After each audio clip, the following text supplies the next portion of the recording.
Welcome to the Nevis Newscast. Today is Wednesday, 11th October 2017. I am Pamela Diaz. National Security Advisor in the federal government, retired Major General Stuart Saunders of Jamaica, earlier today met with stakeholders in security on Nevis to discuss issues, concerns, and suggestions to improve security in the Federation. Permanent Secretary in the Ministry of National Security, Mr. Osmond Petty, accompanied General Saunders and explained the purpose of the meeting.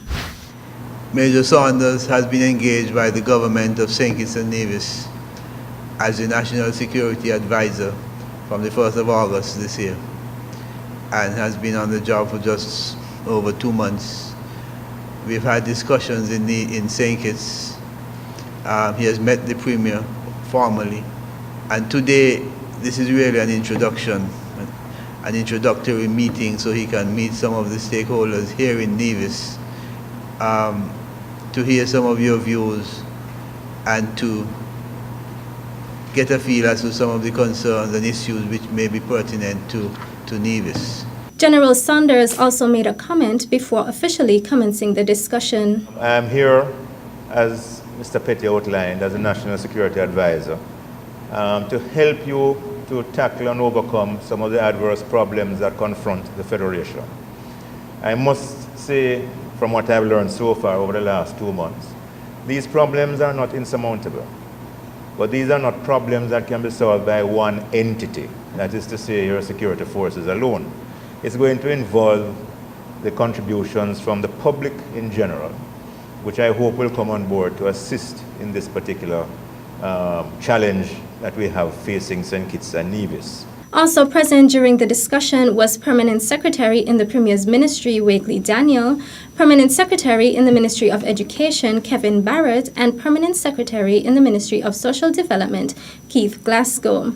The discussion also included community development workers and police officers of the Royal St. Christopher and Nevis Police Force, the Nevis Division. The Inland Revenue Department, IRD, in the Nevis Island Administration, NIA, announced Joanne Wilkinson as their most compliant taxpayer. The presentation was hosted at the IRD offices in Charlestown and formed part of their Taxpayer Appreciation Day, which is one of the activities put on by the department for their IRD Week of Activities. Senior Tax Auditor at the Audit Division in the department, Dominia Hamilton, explained the recognition. Mr. Joan Wilkinson is one of our registered taxpayers in the trucking business. Earlier this year, we would have undertaken a taxpayer awareness campaign geared towards truckers, and subsequent to that, we examined the tax filings of several truckers. During our review, we looked to see whether these individuals were filing their tax returns as required, and not just that, but filing on time. We also looked at whether they were making the required payments, because there are persons who file on time but don't make the payment required. We also examined the amounts reported to see whether the amounts appeared to be fairly stated. As part of our IRD week of celebrations, it was decided that we would award one taxpayer from this truckers group who we thought to be the most compliant, in that this individual files and pays on time, and the amounts they report appear to be fairly stated. Hamilton explained that after narrowing down the list, Wilkinson was selected as the winner and thanked him for being a responsible citizen. Wilkinson was awarded a plaque for being a compliant taxpayer and the opportunity to air an advertisement on Nevis television, courtesy of the IRD. In response, Mr. Wilkinson thanked the IRD for the award. I would like to thank the Inland Revenue Department for awarding me this plaque for the most valuable tax compliant.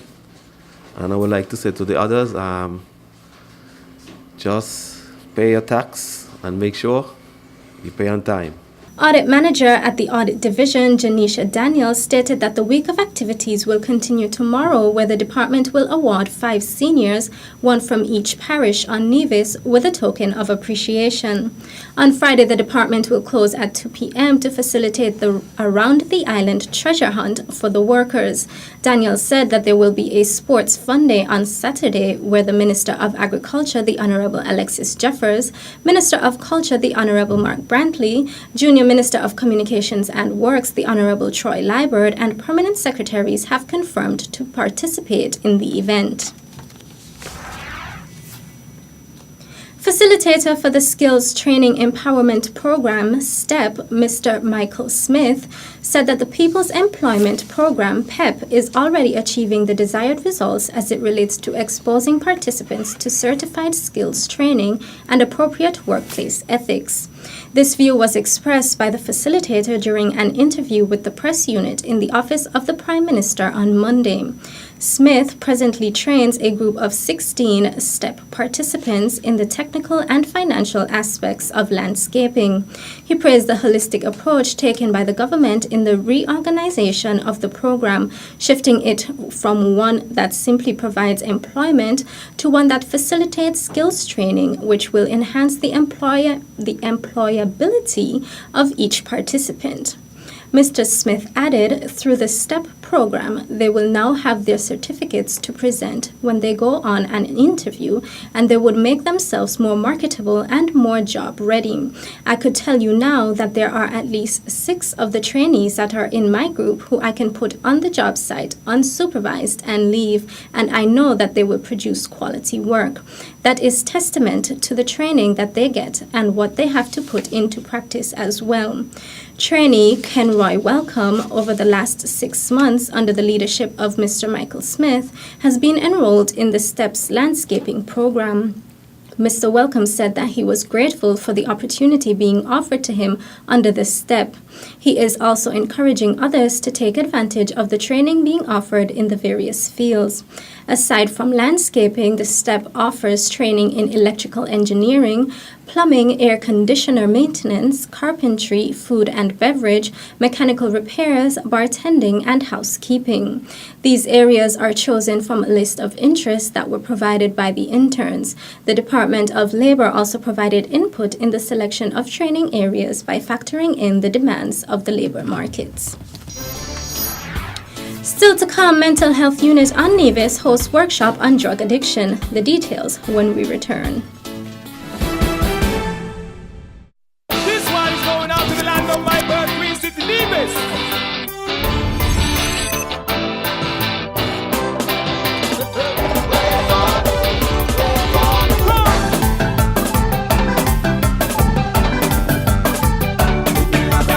Truly, one of the few places that has an untouched beauty that has captivated the hearts of many. Nevis is everything you imagine.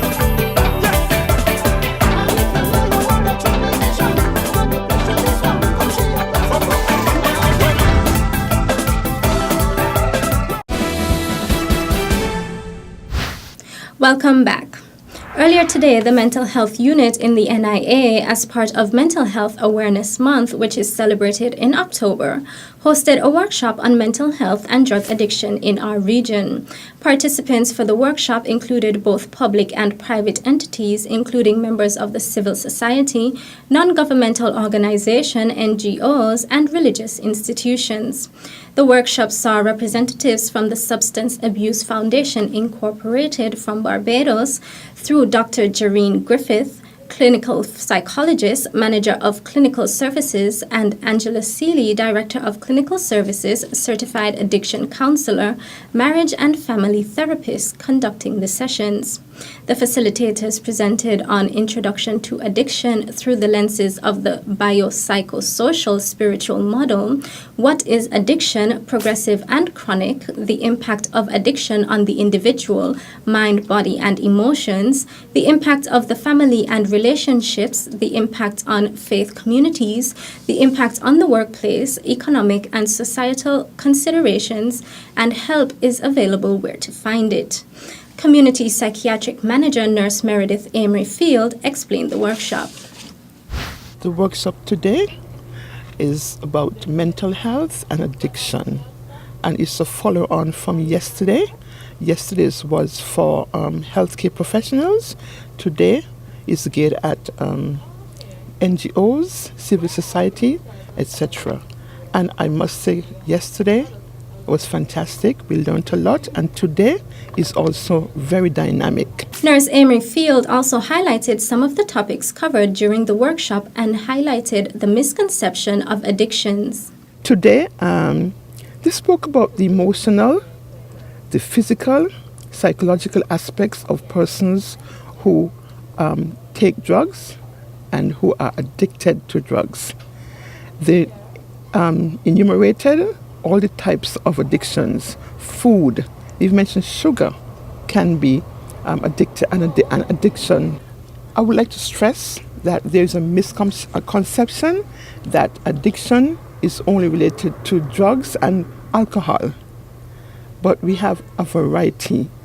This morning someone spoke about addiction to being rich, and I thought that was vital, because when you aim to be rich, you work and work, you become a workaholic. That's also an addiction, and your family suffers.